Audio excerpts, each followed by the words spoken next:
नमस्कार, मैं आपका अपना नितिन विजय फिर से आप लोगों के सामने आया हूं। थोड़ा थका हुआ हूं क्योंकि काफ़ी रिकॉर्डिंग कर चुका हूं, पर आप सब लोगों के सामने आए हैं आज पूरी टीम की मेहनत के साथ कि भाई कैसा पेपर रहा, क्या आने वाले बच्चे जो एग्ज़ाम देंगे उनको क्या ध्यान में रखना है, और अगर आपने इस साल एग्ज़ाम दिया है तो आपकी क्या उम्मीद है कि आप सिलेक्ट होंगे या नहीं होंगे। सिलेक्ट होने के साथ साथ ये भी इम्पॉर्टेंट है कि आप किस नंबर तक रैंक पे आपको कॉलेज मिल पाएंगे, है ना। सिलेक्शन तो हो सकता है 38,000 40,000 तक वो रैंक्स निकालते हैं, बट हम कितने पे सिलेक्ट हो पाएंगे उसकी थोड़ा सा मैं आपको रूपरेखा दूंगा। पहले अपन फटाफट एनालिसिस कर लेते हैं। मैं आपको बता दूं, पेपर अच्छा था, जेई का पेपर हल्का नहीं आता, बहुत ज़्यादा नंबर कम आ रहा है, परेशान ना हो, पेपर टफ ही आता है। खैर, अपन बात करते हैं, ये सब आप लोग जानते हैं, इस साल पिछले साल से कम बच्चे बैठे हैं, इसलिए कंपटीशन ऐसा मत सोचिए कि नंबर ऑफ एस्पिरेंट्स की वजह से बढ़ेगा, ऐसा नहीं होगा। लगभग पेपर पिछले साल जैसा ही था, अगर मैं आपको सही बात बताऊं, क्योंकि हम तो हर साल पेपर सॉल्व करते हैं, तो घबराएं नहीं बिल्कुल। तो कंपटीशन मुझे नहीं लगता, हाँ, पर ये आप इसको मिसमैच इसलिए मान सकते हो कि इस बार थोड़ा डिले हुआ है तो बच्चों की थोड़ी तैयारी भी ज़्यादा रही होगी, तो लगभग लगभग पिछले बार जैसा ही सब कुछ रहने वाला है, ऐसी हम उम्मीद करते हैं। चलो भाई, अगर अपन बात करें तो अपने को बात समझ में आई कि भाई जो किस तरह के सेक्शन आए। पेपर 1 में सेक्शन 1 सिंगल करेक्ट था, 6 सवाल आए, 3 नंबर का था, 0 पार्शियल मार्किंग थी और -1 नेगेटिव मार्किंग थी। तो 6 में अपन ने 6 इंटू 3 18 नंबर के अपने सवाल थे। ठीक भाई, दूसरा सेक्शन आया मल्टीपल आंसर करेक्ट, एक से ज़्यादा उसके आंसर थे, 6 थे, 4 नंबर का एक सवाल था, इसमें पार्शियल मार्किंग भी थी, +3 +2 +1। कैसे कैसा था वो आपको समझ में आ जाएगा कि अगर चारों ऑप्शन सही हैं और आपने 3 लगाए तो आपको 3 सही लगा दिए तो आपको 3 मिल जाएंगे, अगर 3 सही हैं और 2 लगा दिए तो 2 मिल जाएंगे। इस तरीके की उनकी मार्किंग पार्शियल में होती है। पर अगर आपने एक भी गलत लगा दिया, ये बहुत खतरनाक बात होती है जेई की, तो -2 मिलेंगे आपको। उसके बाद numerical answer type, integer type नहीं, न्यूमेरिकल मतलब पॉइंट्स में भी आपको आंसर देने हैं 2 सिग्निफिकेंट डिजिट तक। तो वो 6 सवाल आए, 4 नंबर, कोई पार्शियल मार्किंग नहीं, कोई नेगेटिव मार्किंग नहीं। पर ये तो अनंत में से कोई आंसर लगाना है तो सही कैसे हो सकता है, तुक्का भी कैसे मार सकते हैं। खैर, जे एडवांस बिल्कुल तुक्कों का एग्जाम नहीं है, यानी कि गैस का बिल्कुल एग्जाम नहीं है। मेहनत करेगा वो सफल होगा। जे एडवांस ऐसा एग्जामिनेशन है जो सिर्फ 12th पढ़कर भी काम नहीं बनेगा, आपको इसके लिए एक्स्ट्रा पढ़ाई करनी पड़ेगी और अलग से मेहनत करनी पड़ेगी। खैर, आगे बढ़ते हैं। दूसरा जो अपना पेपर आया वो आया 6 नंबर, 6 सवाल आए, सिंगल इंटीजर टाइप, ये सिंगल करेक्ट नहीं थे, इंटीजर टाइप थे पिछले साल से। 6 नंबर थे, 3 थे, 0 था, -1 था। अगर आपने इंटीजर में भी नेगेटिव है, आप सोच लो, मतलब 0 से 9 में भी अगर आप भर रहे हो और आपने गलती कर दी तो आपको -1 मिलेगा। Section 2 more than 1 answer correct, 6 सवाल, 4 नंबर, वही पिछली बार वाला फॉर्मेट जो पिछली बार था। और लास्ट वाला numerical up to 2 decimal places, ये भी पिछली बार वाला सेक्शन ही, सिर्फ दूसरे पेपर में ये वाला सेक्शन चेंज हुआ जो सिंगल करेक्ट से हटकर इंटीजर टाइप में चला गया। तो ये था पैटर्न इस बार का। जी, हमेशा पैटर्न बदलता रहता है, इस बार फिर उसने कुछ कुछ बदलाव करे। ध्यान दो, assertion reason, match the column, paragraph नहीं दिए गए। जेई की इच्छा, हम हमेशा बोलते हैं कोई पैटर्न फिक्स नहीं है, वो अपने इच्छा से कुछ भी बदलाव कर सकते हैं। चलिए भाई, अपने को बात समझ में आ गई। हमारी जो एक्सपर्ट टीम ने बोला, जो अपने सब्जेक्ट एक्सपर्ट से उन्होंने क्या बोला वो मैं आपको बताता हूँ। फिजिक्स का पेपर मॉडरेट लेवल से ऊपर ही था, मॉडरेट हमने लिखा है पर आप इसे टफ भी मान सकते हो। Moderate level with lengthy calculation बहुत अच्छी थी, मतलब टफ ही थी, आसान नहीं थी। More questions were asked, mechanics पे काफ़ी जोर रहा इस बार इनका, ऐसा अमूमन ये करते नहीं है, हालांकि मैकेनिक्स से सवाल आते हैं पर काफ़ी जोर रहा मैकेनिक्स पे। Chemistry easy to moderate level थी, मॉडरेट लेवल मान सकते हो आप। Physical chemistry had a little higher share of questions, physical chemistry थोड़ा ज्यादा आया, उस पर अपन आगे और बात करेंगे। आपको सब्जेक्ट वाइज एनालिसिस में और बहुत आगे चीजें दिखाई देंगी। मैथमेटिक्स टफ था, लेंदी पेपर था, जैसा कि हमारे एक्सपर्ट कह रहे हैं। तो ओवरऑल पेपर टफ ही था, आसान नहीं था। जैसा कि मैं हमेशा कहता हूं कि जे एडवांस का पेपर आसान नहीं आता। चलो भाई, और बात करते हैं।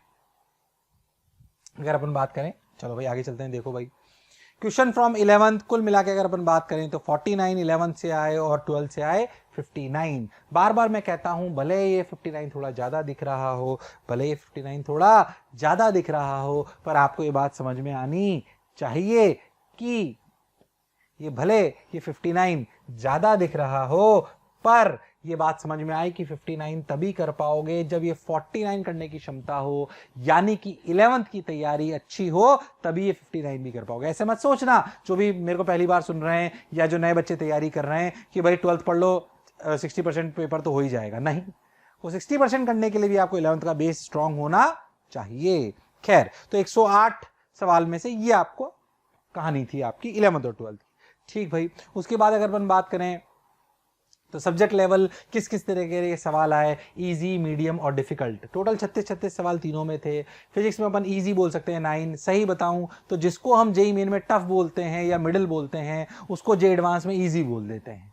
पर ये भी अच्छे ही होते हैं, बहुत हल्का कोई सवाल नहीं होता है, आता ही नहीं हल्का तो। खैर, तो फिजिक्स में इजी आए 9, मीडियम आए 19, डिफिकल्ट आए 8। ऐसे अगर केमिस्ट्री की बात करें तो 3 इजी, 24 मीडियम, मीडियोकर पेपर ज्यादा रहा और टफ आए 9। मैथ्स में 4, 21 और 11। ध्यान से देखिए, मीडियम और टफ की तरफ ज्यादा अपनी रूपरेखा गई है, इसलिए उसे टफ बोला गया है। कुल मिला के ये 108 नंबर का अपने 108 सवालों का अपना बायोडेटा था। ठीक भाई, उसी को हमने ग्राफ से भी सजाया है। आप घबराइए मत, इसको आप डाउनलोड कर सकते हैं, नीचे हम लिंक देंगे, उसे डाउनलोड कर लीजिएगा। कोई ये 10-15 मिनट का सेशन मैं मोटिवेशन के लिए नहीं ले रहा हूं, सिर्फ बता रहा हूं कि प्रॉपर क्या एनालिसिस है। चलिए और बात करते हैं। अगर अपन बात करें फिजिक्स की एनालिसिस में ये यहीं कर रहा हूं क्योंकि मैं खुद फिजिक्स का अध्यापक हूं। मैथ्स और केमिस्ट्री के अध्यापक अलग से आएंगे। फिजिक्स की एनालिसिस में फटाफट कर देता हूं। सवाल आए 21 और 15। जैसा कि मैंने बोला मैकेनिक्स पे ज्यादा जोर रहा था, इस बार 11th के सवाल फिजिक्स से ज्यादा आया। अमूमन ऐसा करते नहीं है, पर इस बार ये बदलाव करा है, इसलिए कहते हैं जेईई एडवांस बिल्कुल ऐसी चीज है जिसमें आप कुछ भरोसा नहीं कर सकते। पैटर्न क्या आएगा, कहां से पूछेगा, कहीं से भी पूछ सकता है। तैयारी पक्की होनी चाहिए, मजबूत इरादों के साथ, पक्के दिल के साथ, तभी आप जे एडवांस को पार कर सकते हो। टोटल क्वेश्चन 36 आए। अगर अपन बात करें क्लास 12 की परसेंटेज 47.7, ये आई अपनी 58.3। ठीक है, ये परसेंटेज अपने को समझ में आती है। चलिए भाई, फिजिक्स में और अगर अपन बात करें तो इलेक्ट्रिसिटी और मैग्नेटिज्म से 4 सवाल, 3 सवाल, 4 सवाल, 11 सवाल कुल मिला के। मैग्नेटिक्स से 13 सवाल, जैसा कि मैंने बोला ज्यादा जोर रखा इन्होंने। उनमें ऑप्टिक्स में 0, 2 थोड़े कम इन्होंने इस बार रखा।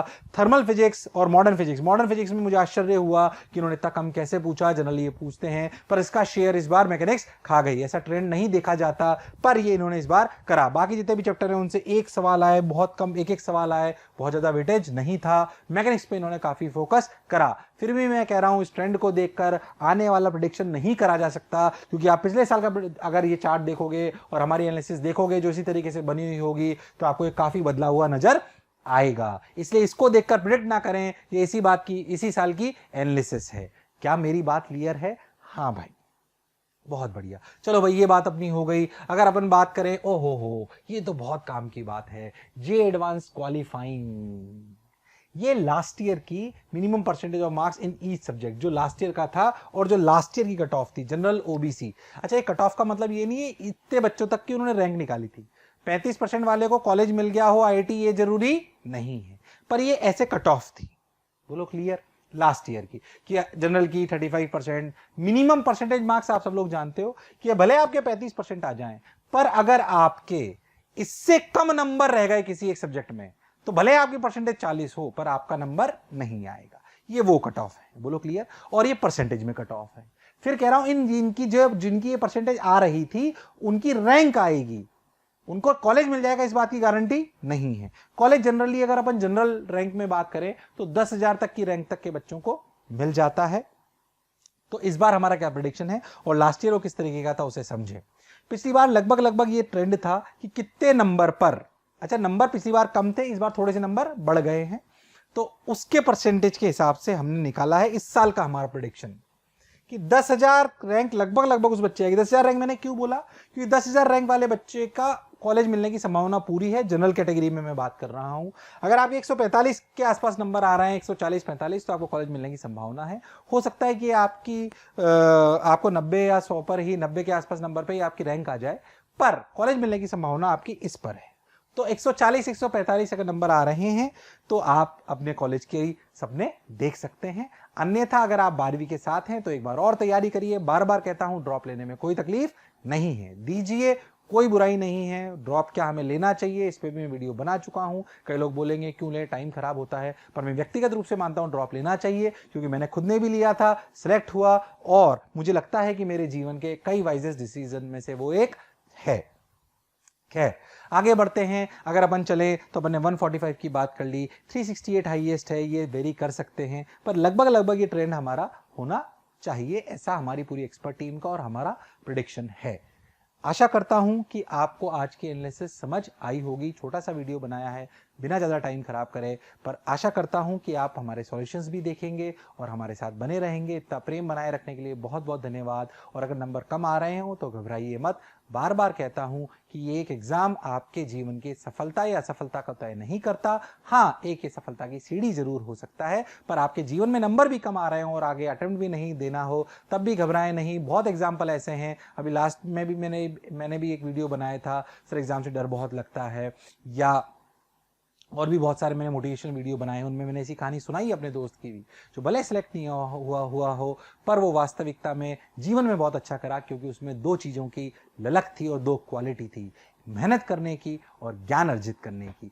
अगर जीवन में ये क्वालिटी है तो ये एग्जाम में हो या ना हो, ये एक अलग बात है, वो ईश्वर की इच्छा हो सकती है, पर अगर ये दो क्वालिटी है, ज्ञान अर्जित करने की और मेहनत करने की, तो आप जीवन में पीछे नहीं रह सकते। ये मैं आपको दावे के साथ कह सकता हूं कि मेहनत कर और ज्ञान अर्जित कर, कि भाई हमारे दो ही असूल हैं, ज्ञान ही मेरा धर्म है, ज्ञान ही मेरा धर्म है, ये बात अपने को याद रखनी है, और मेहनत ही मेरा ईश्वर है। क्या मेरी बात क्लियर है?